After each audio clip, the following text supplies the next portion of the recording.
On today's primetime local news, robbery at the Tim Hortons in Lloyd caught on camera as the man violently smashes the till and runs. And Western alienation, how the provinces are trying to establish a national utility corridor. I'm thrilled that we're going to actually go through ahead and write a letter of support to Strathcona County about those bills. And the Bobcats team react to Kobe Bryant's death and what he meant to them. Plus, fog advisory in the border city, what the experts say about driving on a foggy day. The biggest thing that we can say is take time, slow down, and have your headlights on so that people can see you.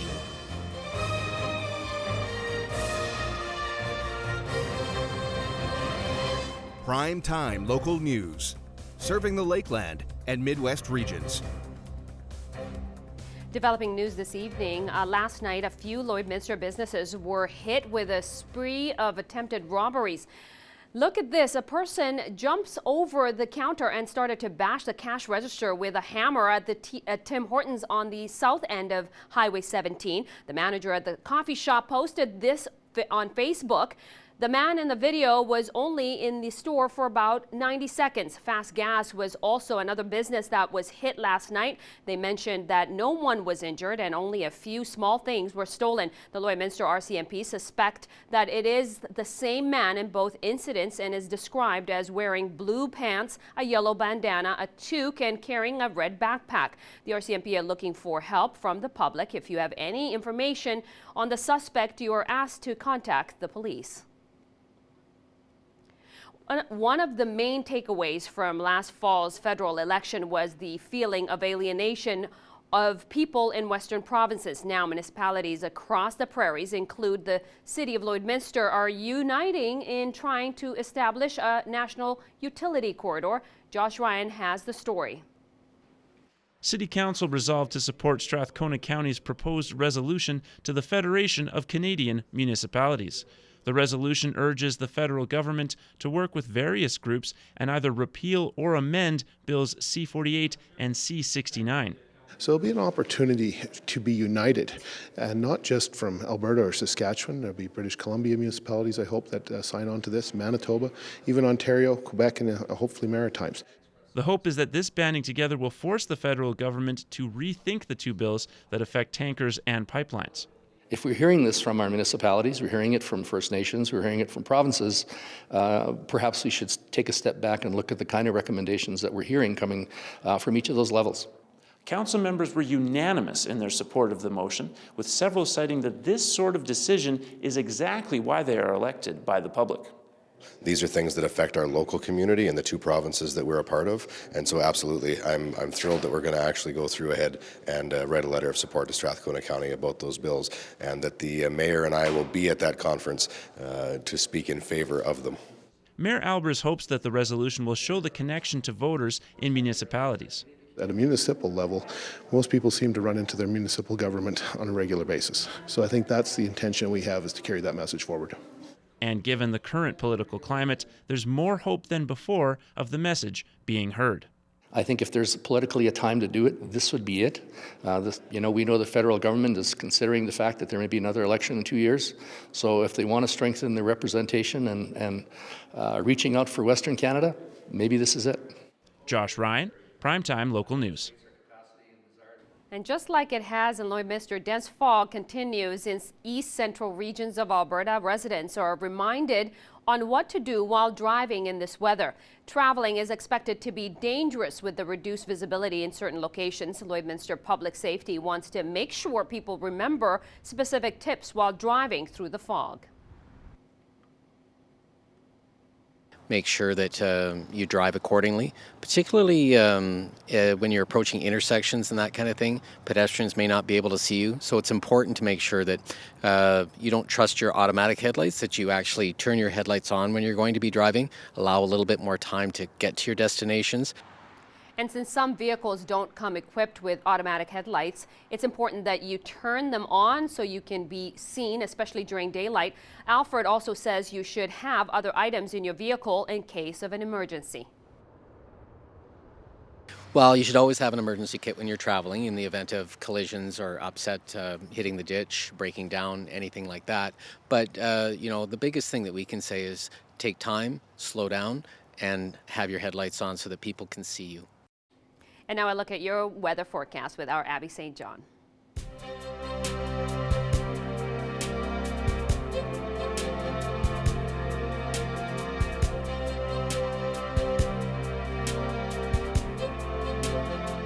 Thanks, Judy. We are currently under a fog advisory still here in Lloydminster, as well as up in Cold Lake, Lac La Biche, that area, and on most of central Saskatchewan and parts of southern Saskatchewan are also under that fog advisory. So definitely be cautious when driving.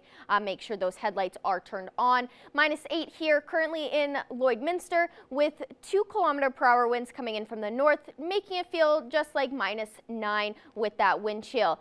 Across Alberta, -7 in Cold Lake, -11 in Athabasca, -10 in Edmonton, -6 in Red Deer, -3 in Rocky Mountain House, -1 in Jasper, and -5 in Edson and Whitecourt. On the Saskatchewan side, -7 in Meadow Lake, -5 in Prince Albert, -4 in Melfort, -3 in Saskatoon, and -6 out in North Battleford. Overnight in North Battleford, as they are also under that fog advisory, with the temperature dropping to -9 with fairly cloudy skies overnight, and that wind will be at 6 km/h coming in from the west-northwest and pick up to 9 km/h tomorrow coming in from the south, with a daytime high of -4 and a fairly cloudy day. In Cold Lake overnight, they'll get significantly cloudier with the temperature dropping to -10, and that wind will be at 7 km/h coming in from the west-southwest and pick up to 15 km/h tomorrow coming in from the south, with a daytime high of -3 and a fairly cloudy day. Here in Lloydminster overnight, the temperature will drop to -11 and we'll have a fairly cloudy day, cloudy nights rather, with a fairly cloudy day tomorrow, with a daytime high of -4, and that wind will be at 15 km/h coming in from the south, making it feel closer to -13 with that wind chill and a low of -11. On Thursday, I have a mix of sun and cloud with a high of -1, which will feel closer to -12 with that wind chill and a low of -7. And then on Friday, it will be a mix of sun and cloud as well, with a high of 0, which will feel closer to -9 and a low of -5. That is a look at your 3-day forecast. We'll have more news coming up after the break.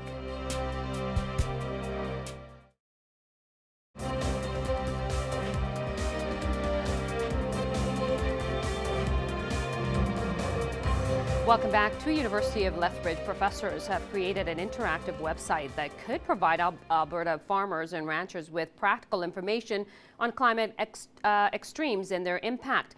Stefan Kinzel, a professor in the Department of Geography and Environment, says he and media professor Christine Clark want to inform Albertans about what's going on in their backyard and how weather patterns have changed. The site, albertaclimaterecords.com, includes future climate projections going from 2041 to 2070 and 55 climate variables such as number of frost days, length of the growing season, and rainfall extremes. Kinzel says the Alberta climate is increasingly variable with more extreme weather events and warm and cold spells.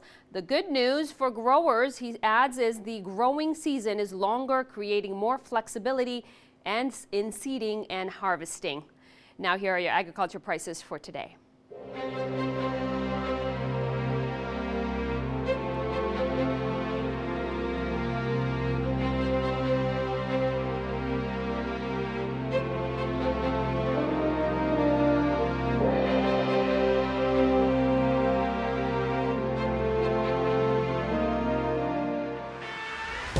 We're a part of less than 5% of Canadian auto body shops and Lloydminster's only locations with certified collision care recognition at City Centre Auto Body.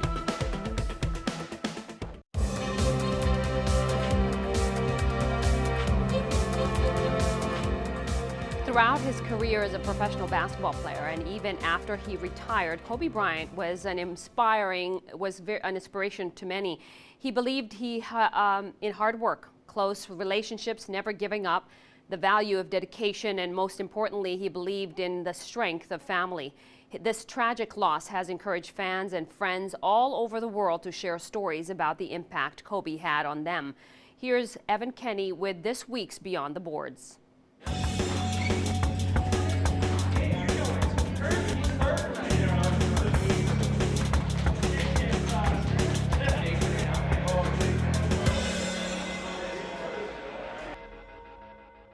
ultimate toughness, ultimate competitor, and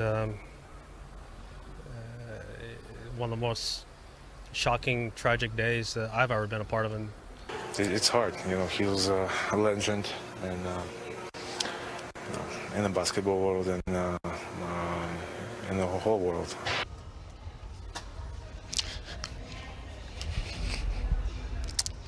I just don't have a lot to say. The news is just devastating to everybody who knew him, known him a long time. America's hurting, and we're mourning, so I guess a lot of people are really praying for the families out there and such. So, although Bryant was a basketball player, he was also much more. I mean, he was so much bigger than just basketball. He was father, he was coach, he was really everything you could ask, and he was a great guy. He had a lot ahead of him, but it's really too sad to see him go so soon. The loss of Black Mamba has pulled on the heartstrings of millions around the world. Outreach has come from celebrities in all forms, but has also come from everyday people. I guess he's just going to leave such an impact that he was a determined player, and no matter what happened to him, he'd always bounce back and be such a hard worker, and that just showed a lot from him. So, the way Kobe battled through adversity is one thing Bobcats players can try to emulate. I think it goes into anything, not just sports, but life. You show up every day to work, and you put your best foot forward, and you just be a really big competitor and try and be the best you can be every day. Whether it's by throwing garbage in a can or copying his work ethic, athletes and people everywhere will remember Bryant. Evan Kenny, Primetime Local Sports. Beyond the Boards is brought to you by City Center Auto Body. For over 35 years, City Center Auto Body has been your go-to auto body shop. And now a look at your evening weather with our Abby St. John.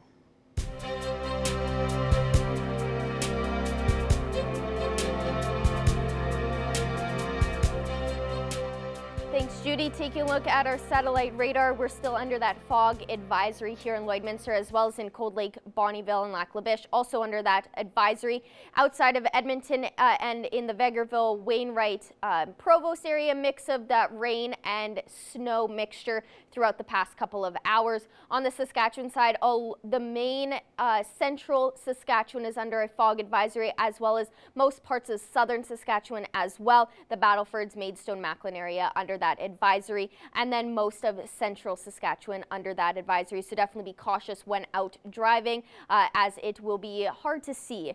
-8 here in Lloydminster currently, as well as in St. Walburg. Isle of Cross is sitting at -6, as well as down in North Battleford. -5 in Green Lake and Pearceland, -7 in Meadow Lake and Maidstone, and -9 in Macklin. On the Alberta side, -8 in Vermilion and St. Paul, -7 in Marwayne and Cold Lake, -6 in Bonnyville, -7 in Lac La Biche and Provost, -12 in Vegreville, -9 in Wainwright, and -10 out in Edmonton. And tomorrow, -4 here in Lloydminster, as well as in Marwayne, St. Paul, and in Bonnyville, -3 in Cold Lake, Vermilion, Wainwright, and Vegreville, -2 in Provost and Lac La Biche, +1 out in Edmonton. On the Saskatchewan side, -3 up in Isle of Cross and Pearceland, -2 in Green Lake, Meadow Lake, and in Macklin, -5 in St. Walburg, -4 in Maidstone and in North Battleford.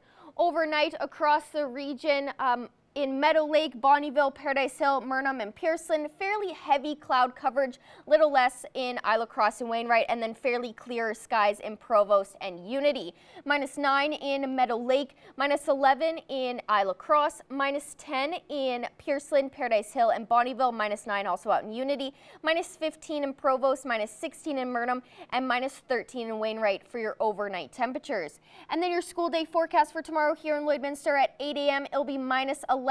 Fairly cloudy skies, which will be the trend throughout the day, and then it'll remain -11 till lunchtime, where it'll be around -9, and then by the time school is out, it'll be around -6 and a fairly cloudy skies as we've seen throughout, and then it'll also remain that way overnight with the overnight temperature of -11.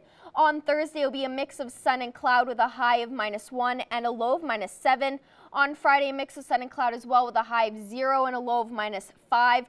On Saturday, we get a bit of above zero temperatures with +4 and a low of -4 with a mix of sun and cloud, so your weekend off. And then on Sunday, it's a little bit more sunnier than on Saturday with a high of -7 and a low of -9. And then back on Monday, we get into those higher -20 temperatures with a high of -23 and a low of -28. And then on Thursday, a mix of sun and cloud with a high of -11 and a low of -27.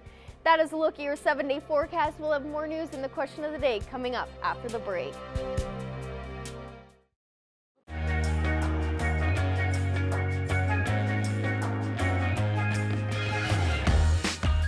Well, today is Data Privacy Day across the world to raise awareness and promote privacy data protection.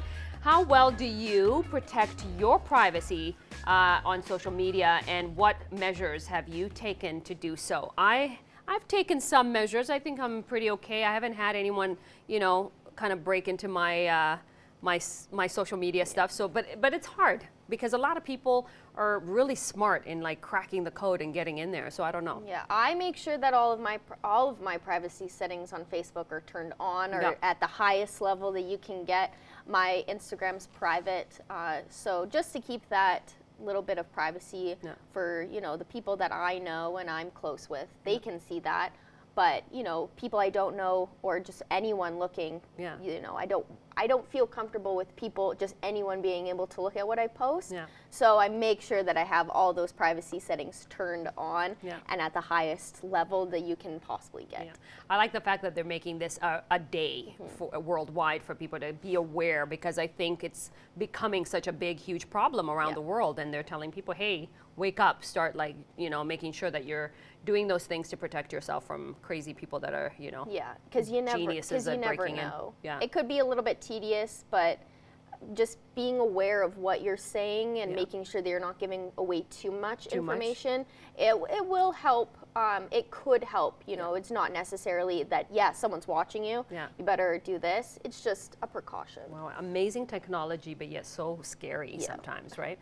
But on a different note, thanks for sending your pet pics for a chance to win a gift card from the Pet Pad.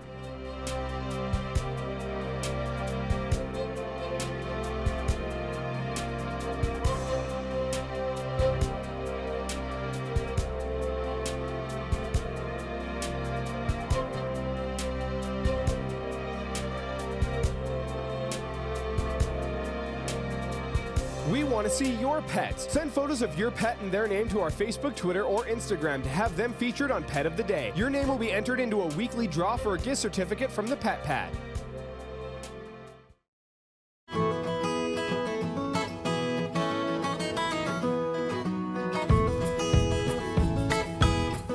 I'm here with Becca from the SPCA, and she's brought in this adorable puppy named Caddy. Super shy, very timid almost, but very adorable nonetheless, and super soft on the head. Tell me a little bit about how she came to the SPCA, I believe with a litter of puppies you mentioned. There was 3 of them all together, so they were all named after Dumbo characters.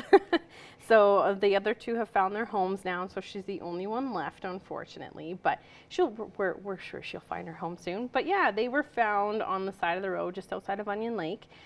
So someone did pick them up and brought them in, and they were a little bit skinny, but not too bad, so we've gotten them all healthy and vaccinated and ready to go for adoption now. And do you know what breed they are? Because I feel that there's a different texture of her fur than her body, like on her head than her body. So do you kind of have an idea of what breed that she may be? We would probably just say a German Shepherd cross. She's got a lot of the German Shepherd markings, but they are a little bit different from what a normal Shepherd would look like. So probably a little bit of something else in there as well. Sees herself. But yeah, just basically a mixture probably. And how old do you think she is? Do you think she'll grow any bigger or? Oh yeah. She's only creeping up on 4 months old now, so she's quite a large puppy. So we think that she will be a big dog. So she'll need a lot of space to run. Right now, taking her outside, she was completely terrified, but and within a couple days, I see that changing for sure.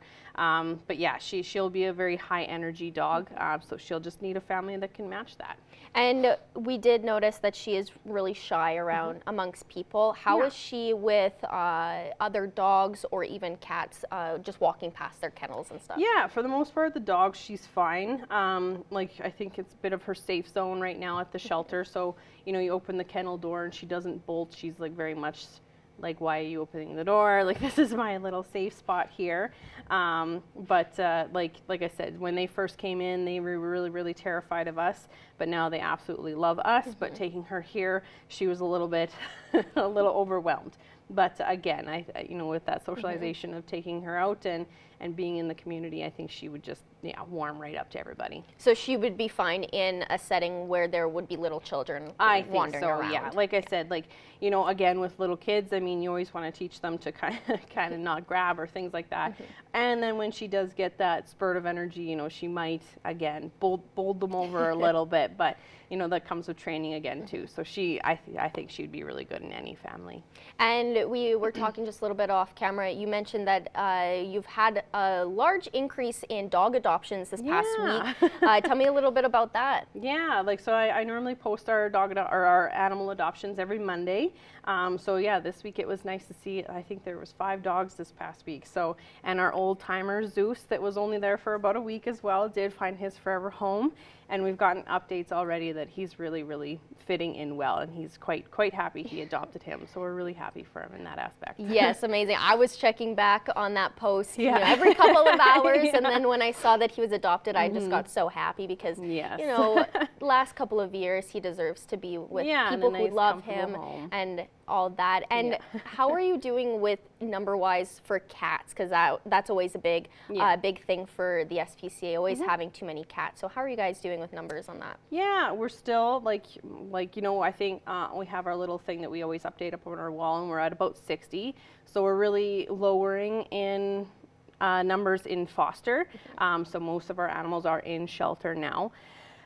So again, we're still, most of our kennels are full. We did, you know, a few cats that were abandoned. We have them at the shelter. So I did a stray post today as well. There was only 3 cats on there, but realistically, we had just called someone off of a waiting list. So that was 3 cats there, and then the 3 that were abandoned, and then those 3. So we've just gotten 9 in the last few days. So it does happen quickly that we do fill up. And like I said, with that waiting list, you know, as soon as we do have that space, we try and get everybody that's on there in, or as we can.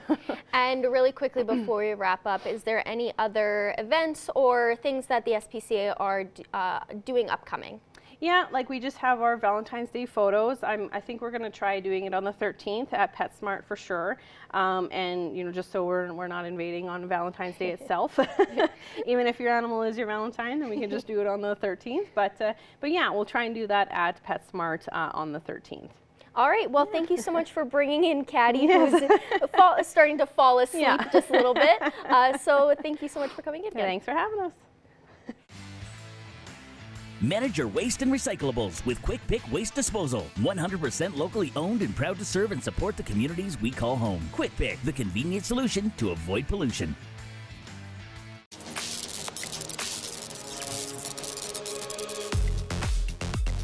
I'm Justin with Boom 1019 and Hot 93.7, and here's what's happening. On Tuesday, February 11th, Service Sports Center will play host to the annual Spring Community Registration and Information Night. This 4-hour evening event will host 30-plus local community groups and associations, including football, soccer, and cultural organizations for preschool age to senior. If your community group is interested in a booth, please contact the Service Sports Center at 780-875-4529 for prices and information. For more information or to register, visit lloydminster.ca/register. The deadline for this is February 4th and space is limited. The Wainwright Minor Soccer Association presents AB Comedy Night with Adam Blank and Friends. This 18-plus event is happening January 31st at the Wainwright Communiplex. Proceeds will be going towards the soccer field redevelopment project, and tickets are now available at Wainwright Auto Repair, Bumper to Bumper, and Triag Implements.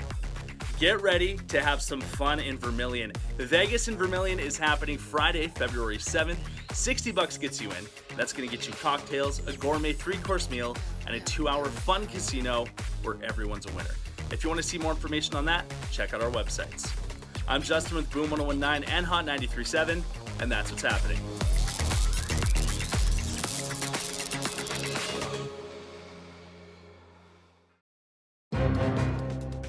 Furniture set and design supplied by Furniture Gallery and Furniture House, downtown Lloydminster.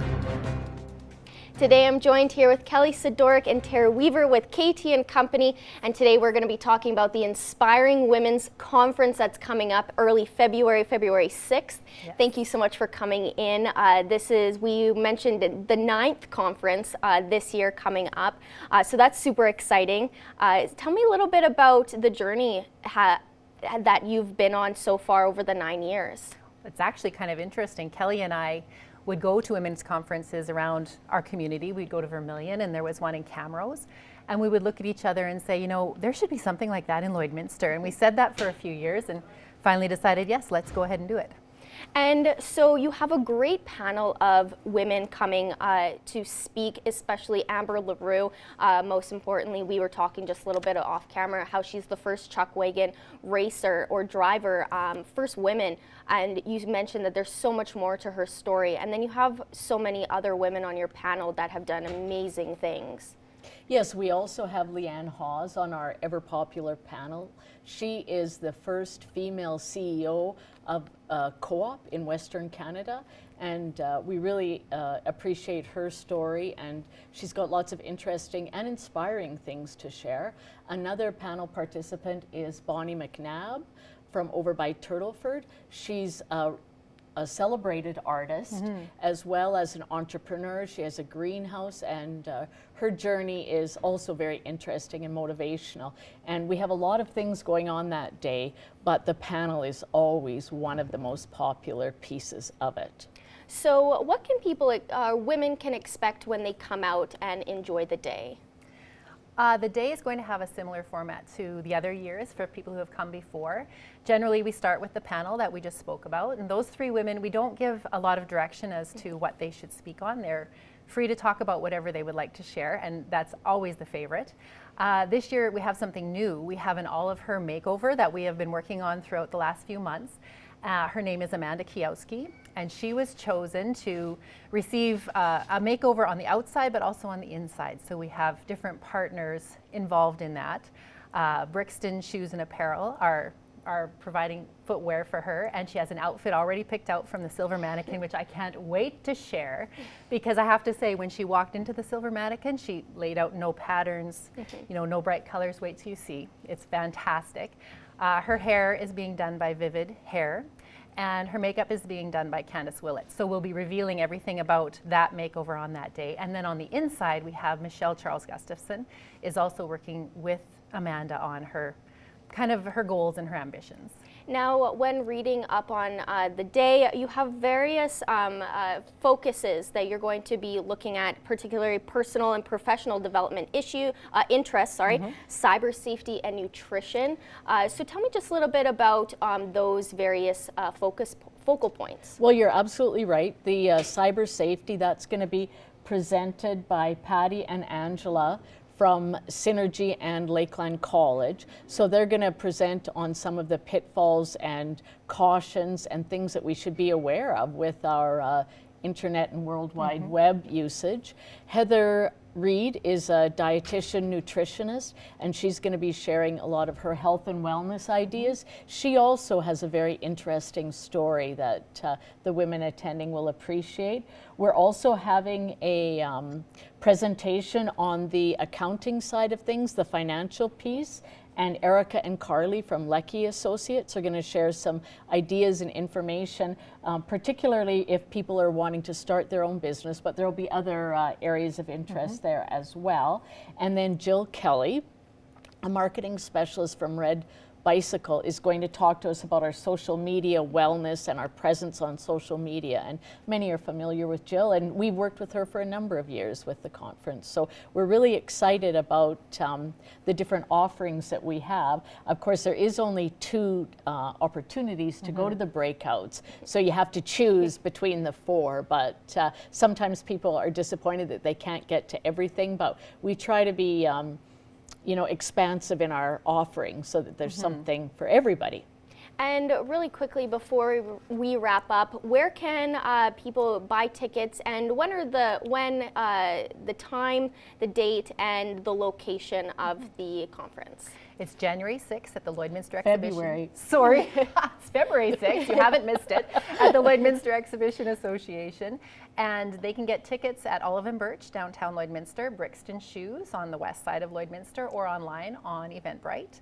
And we should also mention our keynote is Carrie Dahl. Yes, yes. Carrie Dahl, a former broadcast journalist who many people in our community are familiar with. She has a podcast. She's a storyteller. She's talks to many people, but also has a very interesting journey to share and is inspirational and motivational. So we're pretty excited about having her join us for the keynote session in the afternoon. It's going to be a great day. Yes, it sounds like it's going to be amazing. And just really quickly, if anyone has any questions regarding the event, how can they find more information?